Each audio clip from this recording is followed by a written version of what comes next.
Ms. Montserrat Ramos, nice to see you.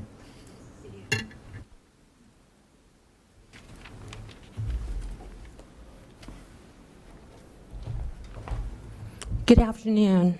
My name is Michele Montserrat Ramos, and I'm with Consumer Watchdog. First, I'd like to thank you for bringing the meeting to Los Angeles this week. It's very meaningful to me because it was Lloyd Montserrat's hometown. It's very meaningful that we're having these important discussions today and tomorrow because this Saturday, December 3rd, is Lloyd Montserrat's birthday. He is one of the complaints that was dismissed. His death complaint was dismissed at the Central Complaint Unit. He was only 36 years old. I know that I've talked about his story and interweaved in issues many times. I know when you leave this meeting, you'll be able to join your beautiful families, probably trim a Christmas tree. I want to show you the Christmas tree that I'll be trimming, the tree that I trim every year. It's at Lloyd's gravesite, his final resting place at Resurrection Cemetery. That's where I will be trimming the Christmas tree again.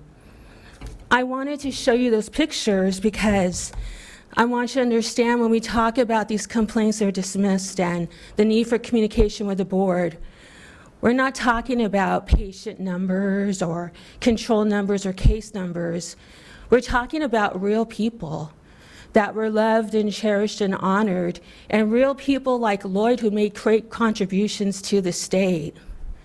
You know, I know that there's a grave funding issue, and we fully support a fee increase. We fully support whichever avenue it takes to get the funding that's needed, because we know we're not going to be able to do anything without funding. But while we keep discussing this, great people like Lloyd Montserrat are dying every day. They're dying.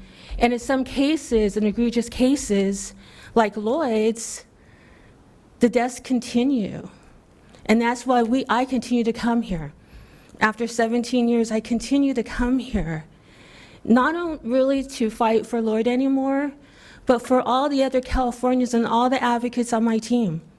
Because as hard as I've tried in all these years to make effective change, they're still coming forward with their tragic deaths and their tragedies. Regarding the complaint liaison unit, we've been talking about the issue of the lack of communication that the board has with complainants and families for years. We've requested many times now that all quality of care, death, and serious bodily injury cases cannot be dismissed without a complaint interview, like Lloyd's was. This is not a new issue for this board. This has been a recommendation that has been discussed since 2017. Please conclude. Whether we have a complaint liaison unit or not, we need to guarantee that complainants, quality of care, death, and serious bodily injury cases, before they're dismissed, that there will be an interview with the families and complainants. Thank you. Thank you for your comment. Any other comments?